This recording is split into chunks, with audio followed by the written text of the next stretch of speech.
Welcome to the Psychology World podcast. I'm Connor Whiteley, bringing you psychology news, articles, and other interesting psychology-related articles. Where I can find the podcast notes and more interesting psychology-related things, and you can get your free 8 psychology book box set at connorwhiteley.net. Now let's get on to the show. Hello everyone, and welcome to episode 49 of the Psychology World podcast with me, Connor Whiteley. And today's episode is on my predictions about how artificial intelligence will or could potentially impact human behaviour. And this is an amazing episode. I absolutely loved it. So hopefully, I really hope that you will too.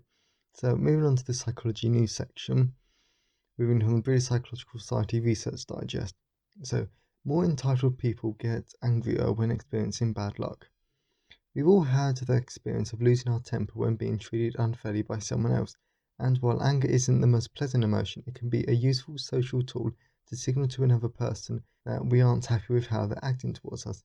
But what about when we suffer because of bad luck, rather than someone else's action? In that case, it seems to make little sense to get mad, because, well, come on, it doesn't, because it's no one else's fault, and it's just, well, bad luck. And yet, a new study in personality and individual differences finds that a certain group of people are more likely to show anger in such situations, those who feel they are particularly entitled in the first place. So, and I'll let you into a little secret, because of recording situations today. This is the third time I've actually recorded in this, like this psychology news section. So the thing to take away from this news section is that if you feel entitled, I think, as you question, are you entitled? Because let's say you're playing poker. I don't, but let's say that you're playing poker and you feel entitled to win something. Chances are you actually aren't entitled, because it's a game of chance and all that, even though I don't really know how poker works and all that. So it's just something to think about. And if you feel entitled, I would just say you should probably recognise that you aren't entitled to win. So the second one is how making sacrifices for a partner or saying that you will affects well-being. You were hoping to go out with friends on Saturday nights, but your partner really wants to have a quiet night at home instead. Your life's going great, but then your partner's offered the dream job in a town you'll happily never visit, let alone live in. This should be good. So what do? Do you stand your ground, or do you sacrifice your own goals for the sake of your partner's? It's a dilemma familiar in anyone who's been in a relationship. It would seem reasonable then to assume that research could tell us what the likely impacts would be on the individual well-being and on the health of the relationship itself. However, the authors of a recent paper point out that there's been conflicting theories about how sacrifices should pan out. And to be honest, I definitely think this is one of these areas where it's like, how the hell can you research this and get it remotely accurate? Now the team has found that if you feel that you would be, in theory, be willing to make a sacrifice for your partner, there are benefits for you both. However, when one person actually makes a sacrifice, not just say they would, it's a different story. Yeah, so this I think is actually quite interesting, because because the actual article goes into a bit more, and it's actually quite interesting about how it all pans out. It's because, I don't know, because the article itself, it does say that there's benefits of making sacrifice, but I definitely think that this is where the research in psychology, I don't think, always meets the reality, because this was, in the real world, this is very down to the individual couple and actually what sacrifice would be. For example, I don't know, because I've not been in a relationship, I just think, I don't know, this is a really difficult one to actually even comment on, because it really depends on the relationship itself, what your own goals are in life, and how this sacrifice would affect them. I don't know, I think it's interesting, but I think the takeaway would just be that always just at least consider the other person's perspective, and if you're gonna not make the sacrifice, just give them a reason why, and just try and be respectful. I think that's the best I could say, or even remotely comment on. So let's do one last one. I don't even think that's a proper sentence. Here's how feelings of optimism change as we age. There's a common held notion that young people are more hopeful about the future than any other group. You might have heard this referred to either positively or negatively as youthful optimism. Even Jane Austen picked up on it. Open quote. There is something so admirable in the prejudices of a young mind that one is sorry to see them give way to the reception of more general opinion. Close quote. quote. She wrote in Sense and Sensibility. But is that actually the case? According to a new study, optimism might actually continue well past youth, and it's only in later in life that begins to decline. And this I actually fully understand, because somebody who I follow in the writing community, Joanna Penn, she's like a mid-40s. She's absolutely great, and she's so optimistic. It's like anything that would be doom and gloom to anyone else, she really puts a brilliant optimistic twist on it, which I think is actually really good. So it does show that optimism can continue well into the late 40s. And my parents, they're in their 50s, and they are really optimistic themselves, pretty much. And I think that this article actually also points out that when we have a commonly held notion, I think it is very good to question it from time to time, like if we're alone or if we're just lying in bed late at night. And sometimes though it's really useful to question our opinions just so we get the right facts, whatever the word right means, and just so we can stop ourselves from falling into the traps that our common thinking biases let us fall in. Yeah, I think that's what I was going to say.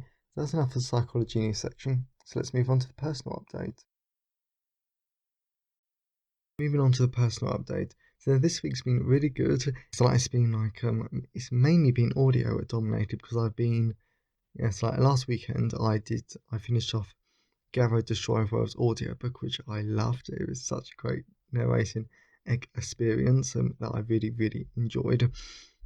So this week I've just been uploading it to the various platforms, and it's just been great. So I've got a number of audio boxes now, which I really am looking forward to. So if you're interested in science fiction and fantasy, then please check out my Garo series. Available in ebook, print book, large print audio, and I don't know, and it's on all of the major stores, and that's ebook and audio stores. It's that I really enjoyed. So moving on to more general stuff, I've got this amazing thing. So you'll be listening to this on Monday, 31st of August, and there's a link in the show notes that takes you to this Kickstarter, which is a crowdfunding opportunity which I'm so excited about. But let me stop myself. And let me actually backtrack. So the Kickstarter would be funding the purchase and some cover tweaks, just so I can get my fantasy books available on non-Amazon bookstores. For example, Waterstones, W.H. Smith, Barnes & Noble, and all the other little bookshops in the world. Yes, because currently my print books are only available on Amazon. But I want to change that. So I just want to change that just so independent bookstores and chain bookstores can actually have that. So the Kickstarter will be helping me to fund this. And the reason why I'm mentioning this on the Psychology World podcast is because I'm buying these things in bulk. If my Kickstarter funds, then this can really apply to you guys, because it means I can get my psychology books into hardback, which is something none of my books are available in at the moment. So basically, what I'm saying is please go into the show notes on your podcast app or go to the website, and there'll be a link to my Kickstarter. That I'd be so grateful if you can please just give £1 or £5 or $1, even though the campaign's in pounds, because I'm in at the UK, and this would just mean so much to me, because it would mean that my books would be available to libraries, they'd be available in hardback, and they'd be available on non-Amazon platforms, which I would just absolutely love, and I would love to be able to support libraries more with print books. So I hope that makes sense, and if you support the campaign, then you can get free ebooks. There are some stretch goals, so if we raise a certain amount of money, then that reaches a stretch goal, and there are other amazing bonuses for all these supporters. Please check it out. I'd be so grateful. So moving on to something else that's a bit more psychology related. So I've been dabbling a bit more in the formulation book. So I've now done the psychodynamic chapter, and I really am just dabbling in it because I plan to write another Gabo book, which should take about 2 weeks, and then I plan to get into the formulation book properly. So around mid-September I should be diving into it, and I should be knocking it out, as I say. And to be honest, I really am loving the book because it's really interesting, and anyone who does clinical psychology, I think this book will be so useful too, because stuff around formulation is quite dense, but I break it down, and it's basically like very conversational, and it's just so much easier to read and just digest. So hopefully all of you will find that useful. And the last thing that I wanted to say is I'm a bit embarrassed about today's episode because I was really looking forward to having a AI voice double to actually do a sort of like proof of concept for you, just so I can prove that this technology is real and everything. And I'm not just saying it, but I tried it and I actually did everything. But the problem was that I couldn't get the files to submit, so that really didn't work out. So I'm really sorry. And yeah, and it's just a bit. To be honest, I do feel a bit embarrassed because I was so excited about it. Yes, but that's life. And even without the voice double, this is still an amazing episode that I really love. So let's move on to it. Just after a moment where I talk about the sponsored product of today's episode.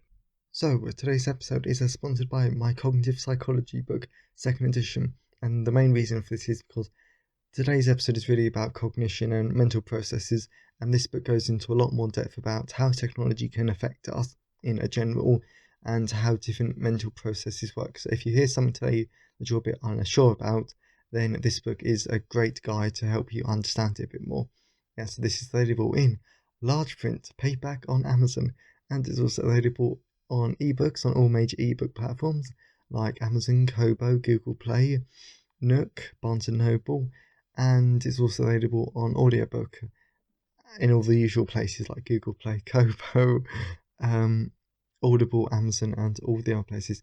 And you can get the ebook and audiobook for free at your local library if you request it. So, here's the blurb.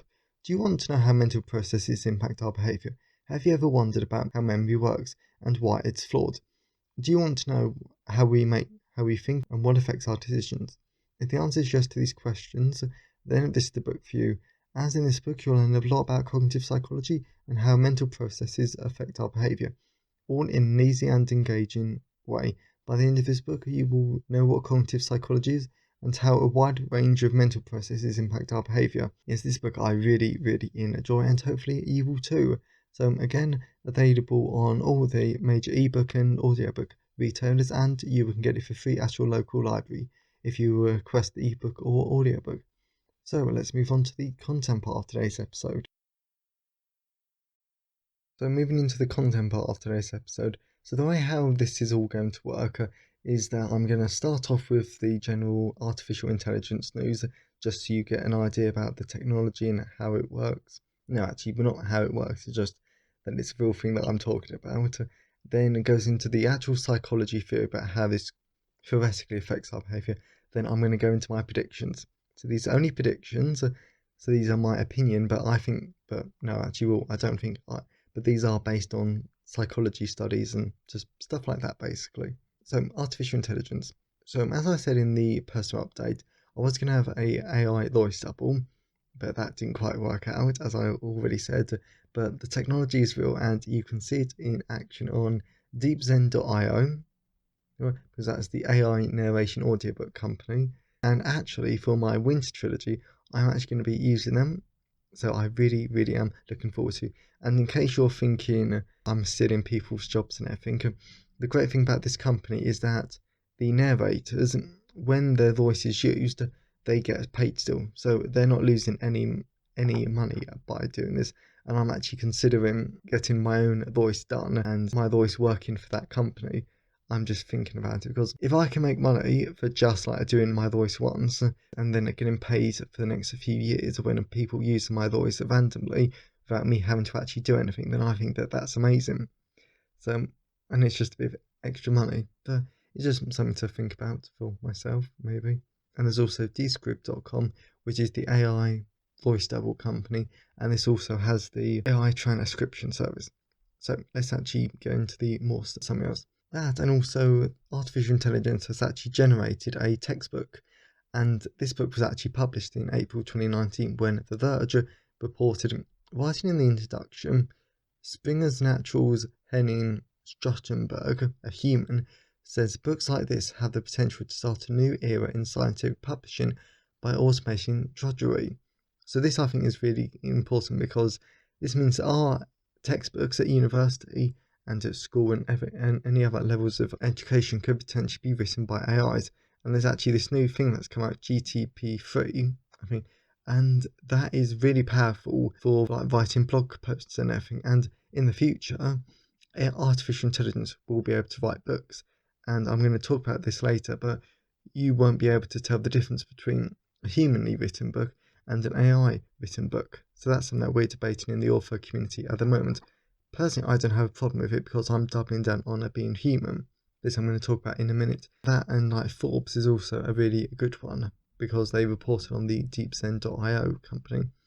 And I was reading this amazing book called Marketing Rebellion, which is all about the most human company wins. And Mark W. Schofer, which is this really famous marketing person, says that we're moving towards a subscription-driven, human-driven, emotion-driven, ad-free, funnel-free, big brand loyalty-free world. And this I'm definitely going to come back to later, is a human's greatest psychological need is to belong, and yet there is a belonging gap in the world. People are lonelier than ever. So just think about that for a minute, about social media and how the internet will pop up and everything, and then I'll come back to that in a minute in one of my predictions. So now we're going to move on to the psychology theory. So in addition, I just wanted to say upfront that technology does have an impact on our cognition, and you can read about this in Cognitive Psychology 2nd edition. However, the short of it is that we know that our experience of the world shapes our neural connections in the brain because of neuroplasticity, and that you can read about in Biological Psychology 2nd edition. That's basically where the brain remaps itself according to environmental demand.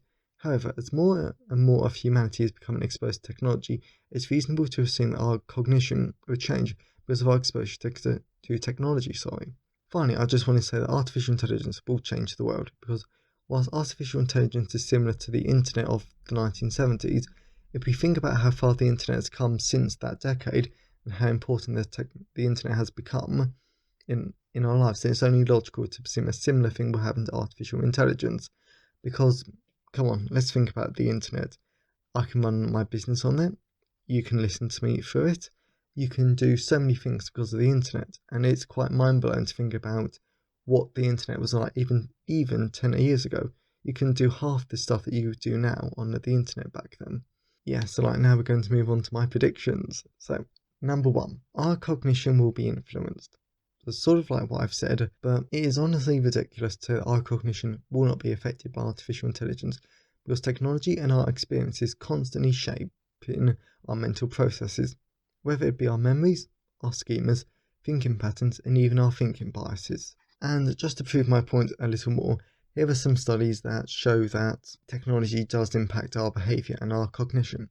So, Rose et al. 2007 found that surgeons who played first-person video games were faster and more accurate in surgery simulations.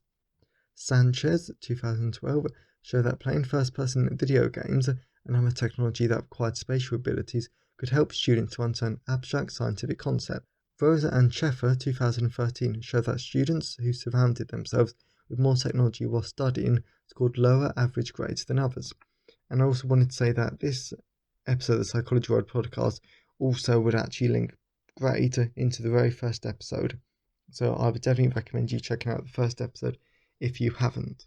But overall, I hope you can see that technology does impact our behaviour, and I think that artificial intelligence will have a very similar impact, if not a greater impact, because I think it has a lot more applications than the internet. Number 2, humanity and social interaction will be more important than ever.